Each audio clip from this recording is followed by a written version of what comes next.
Hello.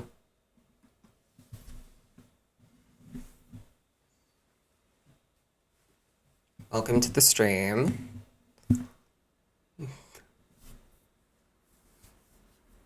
All right.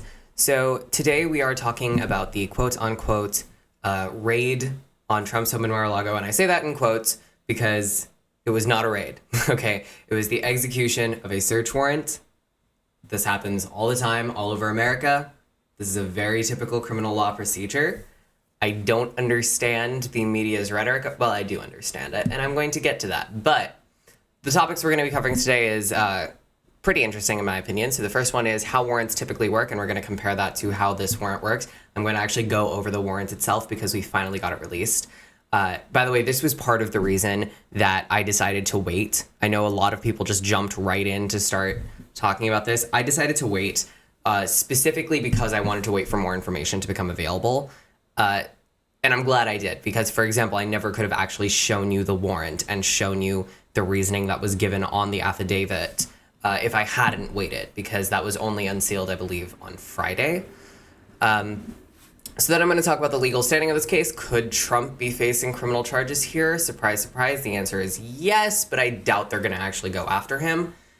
And 3, we're going to talk about the media coverage, because the media coverage, and unfortunately, today I'm criticizing conservatives. No, just terrible. All right. So first of all, let's talk what actually happened. So this story starts in January this year. The National Archives reported several missing volumes of Trump's presidential records, and they contacted Trump's representatives who claimed that they did have those records. So in a cooperative exchange, the National Archives received 15 boxes of those records from the Mar-a-Lago estate. Now, their representatives, the Trump representatives, did call the cooperation collaborative and respectful and promised to continue searching for presidential records. Now, I'm going to stop right there. This is already a problem. Okay, regardless of how cooperative he was or was not, he was not supposed to have removed those records from the White House in the first place. It's a blatant violation, actually, of the Presidential Records Act, which, let's go over that. 44 U.S.C. Section 2203, Clause G, Subsection 1. I promise that citation makes it sound way more complicated than it is. Quote, upon the conclusion of a president's term in office, the archivist of the United States shall assume responsibility for the custody, control, preservation of, and access to the presidential records of that president. Okay, so those records were not actually supposed to be in Trump's possession or custody at all. They didn't belong to him. He illegally removed them from the White House. Now, half of you are probably asking, who the heck is the archivist of the United States? They have life tenure, much like Supreme Court justices. They are nominated by the president, appointed by the Senate. In general, it's a pretty mundane, non-political role. All they do is manage the National Archives. Like, it's not a very political role. They're quite literally, they typically have librarian backgrounds. So, for example, at the time in question, the archivist of the United States was David Ferriero. And Ferriero? I think it's Ferriero, but I might be pronouncing that wrong. So that was him at the time in question. He had previously managed the New York Public Library. So it's a pretty non-political role. It's a fairly routine role that no one ever cares about. But, all right, let's say that the removal was completely unintentional, which is doubtful. Okay, the fact that these were partially destroyed, because those records were partially destroyed, that is an even huger violation. Okay, half of these records were torn up, taped back together. Some of them just returned to the National Archives in shreds. And that is a huge violation of the Presidential Records Act, okay? 44 U.S.C. Section 2203, aka the Presidential Records Act, Section C states, quote, during the president's term in office, the president may dispose of those presidential records of such president that no longer have administrative, historical, informational, or evidentiary value if he obtains the written permission of the archivist of the United States. Now, some of you may be asking, why don't we just maintain all those presidential records? You know, why should there be any that we destroy? Shouldn't we be like filing and photographing and putting them all in like proper cases and publicizing all the presidential records? Okay, look, I understand that line of thinking. I do. It really does make sense for transparency purposes. What you also need to keep in mind is there are so many functions of the office of the president that are so thoroughly mundane. There are truly day-to-day operative tasks of the president that are very non-political, that are just so boring, and it would just be a waste of resources to try to maintain all of these volumes of presidential records. Like, we try to maintain the important ones, but all of the data, like, I don't need to see Trump's notebook where he's brainstorming policy. I want to see the final policy thing. So it's about choosing what you save because no one has the resources to maintain it all. But in any case, Trump never sought David Ferriero's permission, which made this an illegal seizure, of presidential records.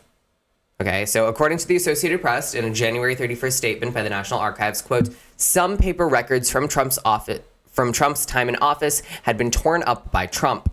During his tenure in office, White House records management officials had recovered and taped together some of the torn up presidential records and turned them over to the archives as he left office, along with other torn up records that had not been reconstructed. So right here, okay, removal you can claim was an accident. Destruction, you're going to have a hard time defending that in court.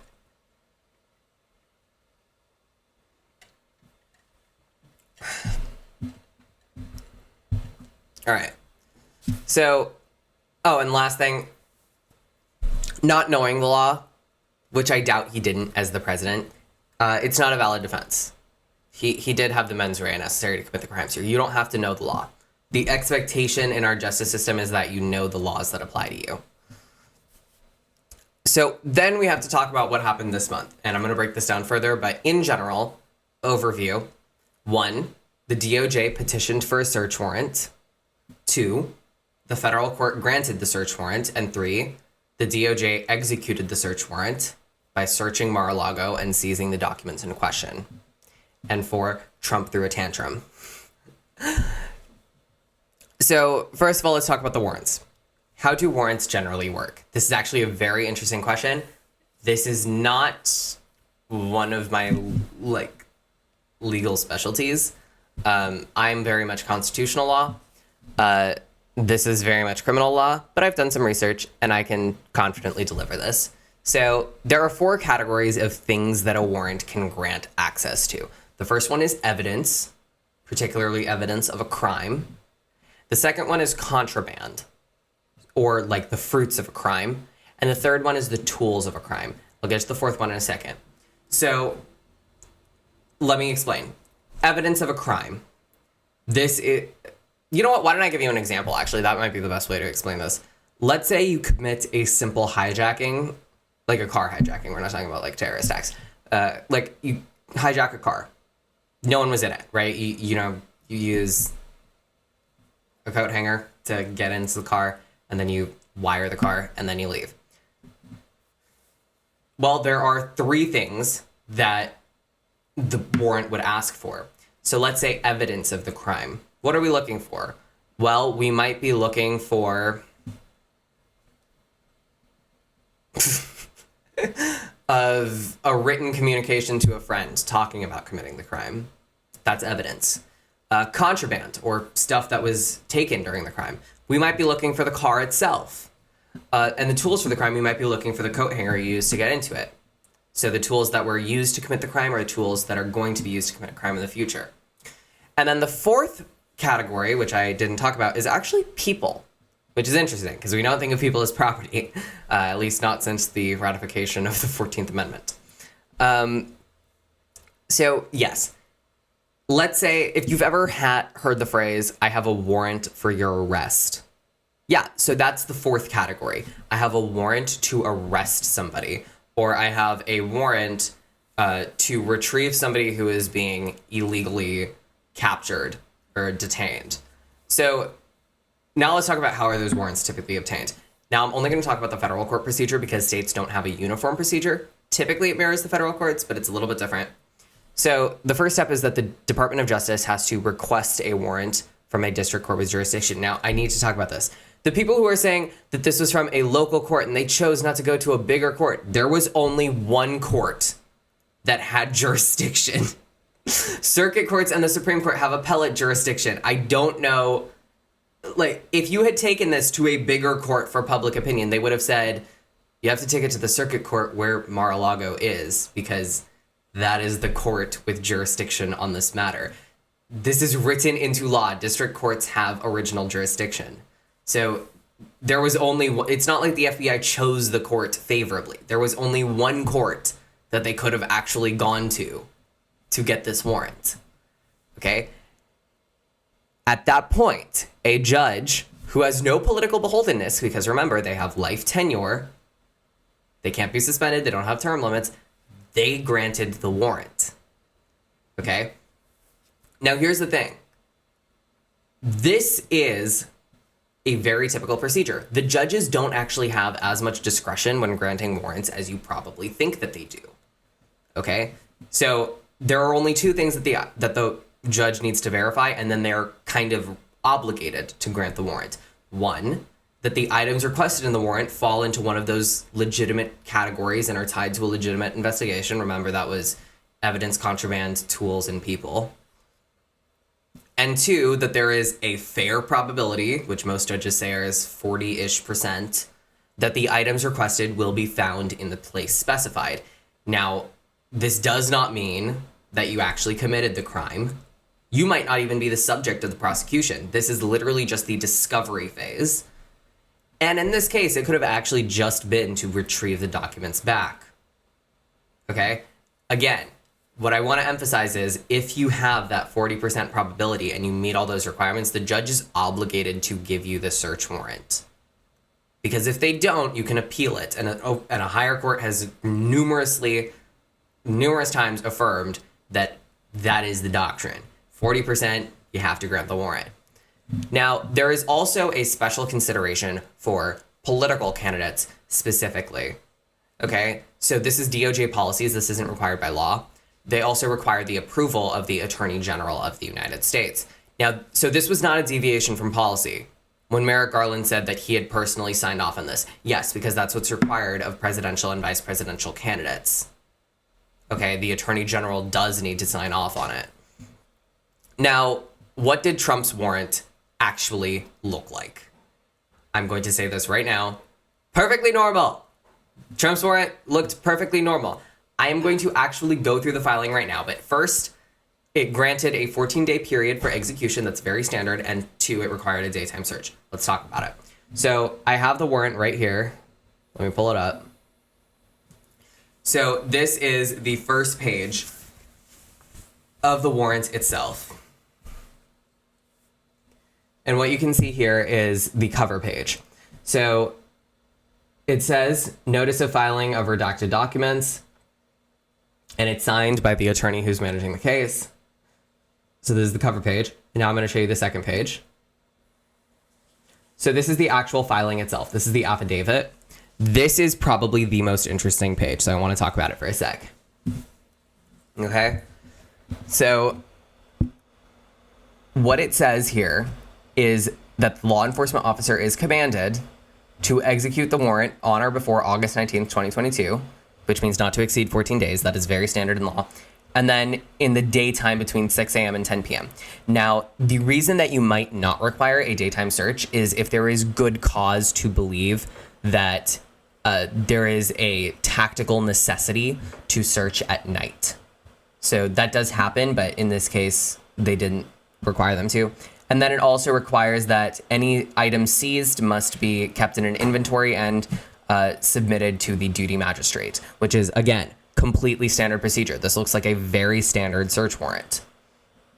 Okay, if we go to the third page, what we see here is the specific items to be searched. This is the first of two attachments that are typically attached to a search warrant. This is submitted by the FBI here. And on the second page, what we see is the specific items that they want to seize. Okay, so any physical documents with classification markings, along with any containers/boxes, including any other contents, in which such documents are located, as well as containers, boxes that are collectively stored or found together with the aforementioned documents. You get the idea. So the only thing that people can really get this on is being fairly vague. And the thing is, that's actually very, very standard. I'm going to move my mic. That's actually pretty standard. Search warrants are typically very vague for the same reason that discovery requests are typically very vague, because you don't know what you're going to find yet. And so you want to keep those vague. So I'll give you an example. Let's say that Trump said they broke into your safe. Yeah, because your safe was where you kept the items and your attorneys admitted as such. Okay? The agents kept a proper inventory and complied with the broad warrant request. Now, why do we have that broad warrant request? Okay, let's say that... Oh God, I'm trying to think of a crime like off the top of my head. Let's say that you are being investigated of financial crime or of tax evasion, let's say, and we get a search warrant for your home. All right, well, when we're searching, maybe one of the categories is just financial records, okay, or tax returns or tax records, anything of that sort. If an agent is in your office and they find a folder or a box and they skim through it really quick and they see that it has like one financial document in it, they're probably going to confiscate the entire box. And the reason is, one, they don't have the time right there to fully understand how that document interacts with the other documents and what it actually means. And two, typically people store similar records together. And so they have enough cause to seize the entire box. And on the inventory, which they're required to keep, they would probably just say, sealed, seized box. They would describe the box, physically, like manila folder, black box, whatever, with the records that they notice. So with this specific financial record. And then they would also describe the location where it was seized from.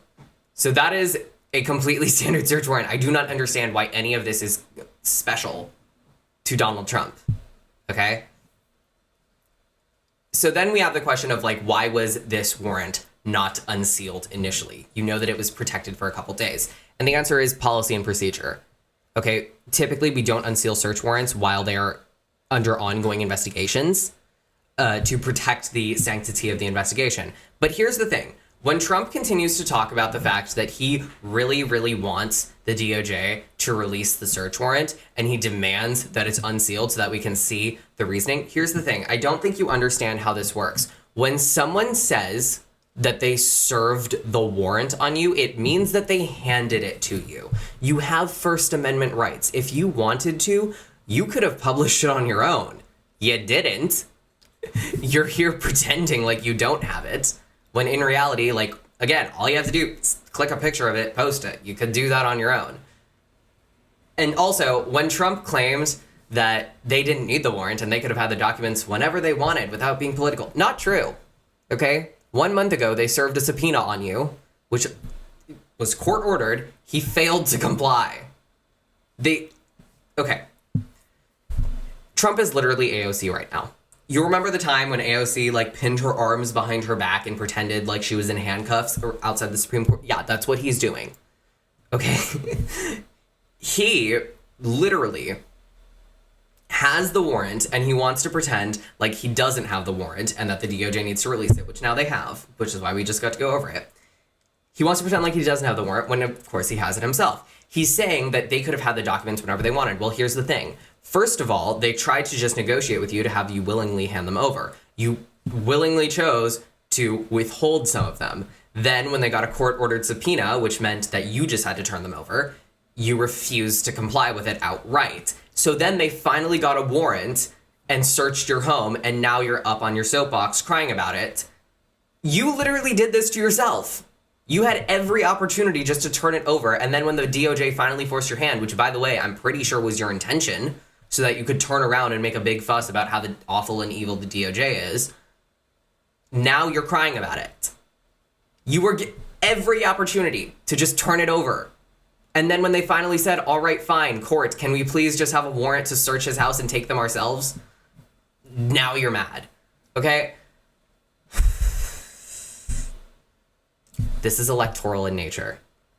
This is electoral in nature. He planned this. He planned this, people. Look, he is banking on people not understanding enough about how warrants work to realize that none of his statements add up and that all of these are lies. Which, look, his lies are not illegal.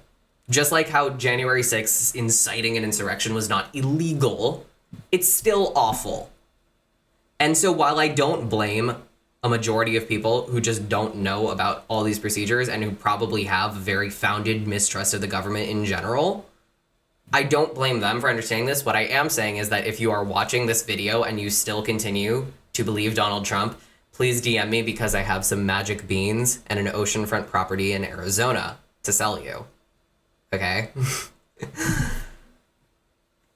He is literally like grabbing the DOJ's hand and trying to make them slap themselves. Okay.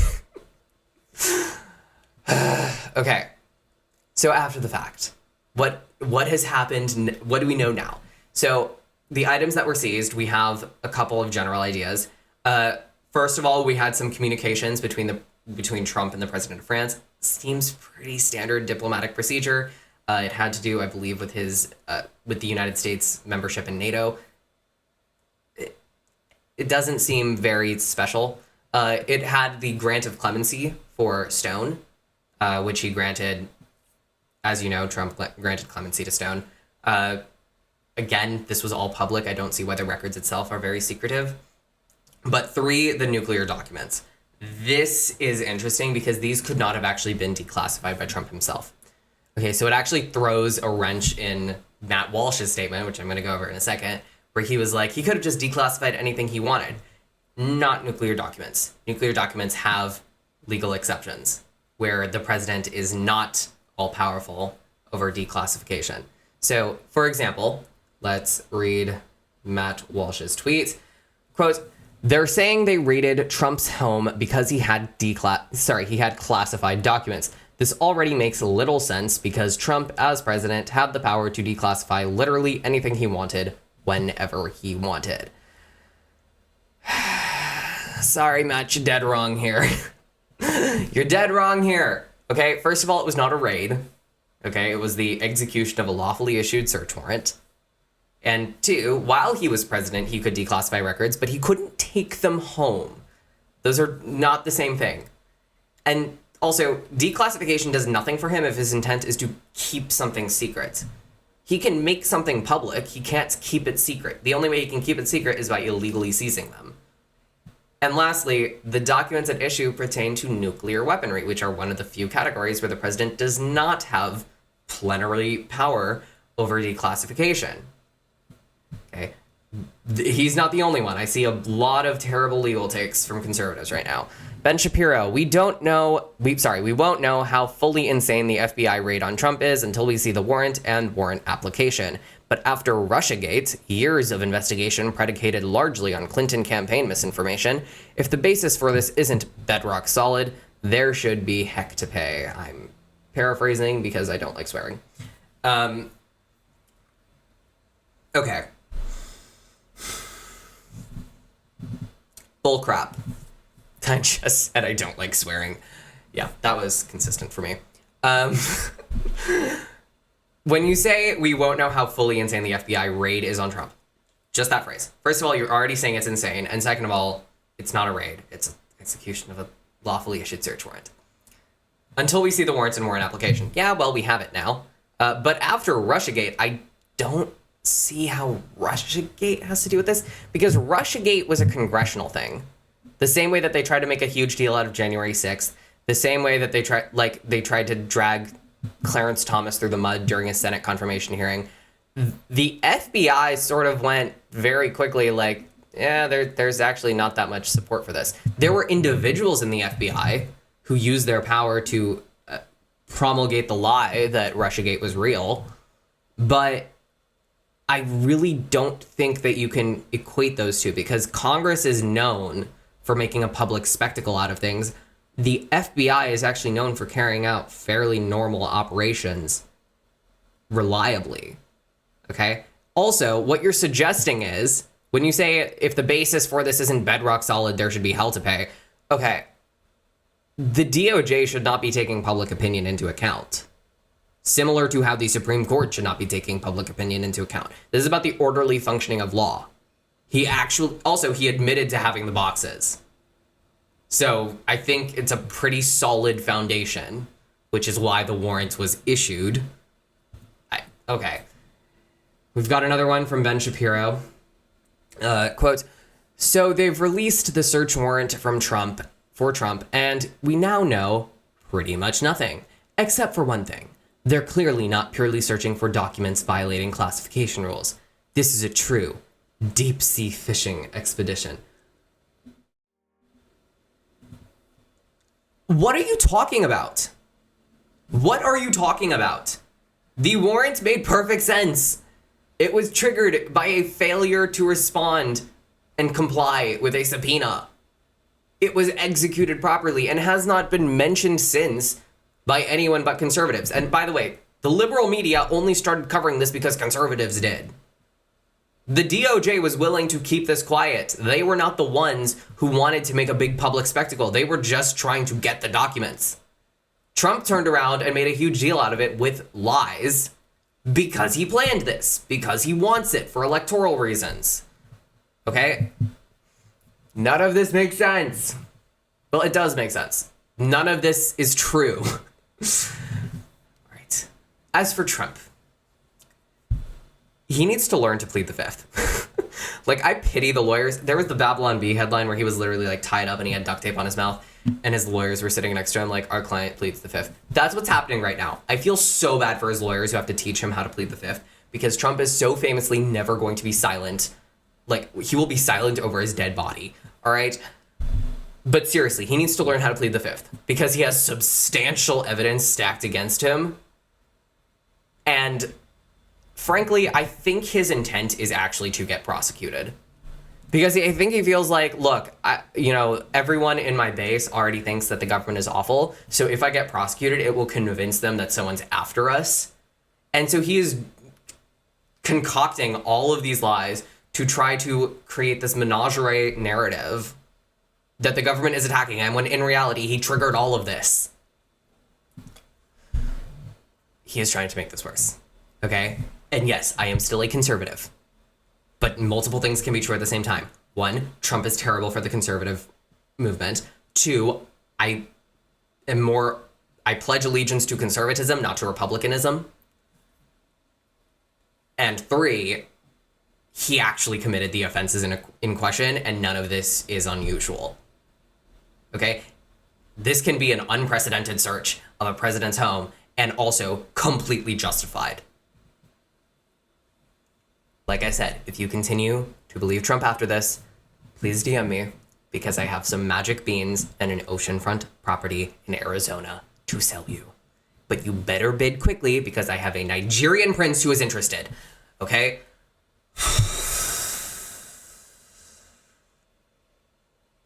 Thank you for coming to my TED Talk. That's all for today. Bye.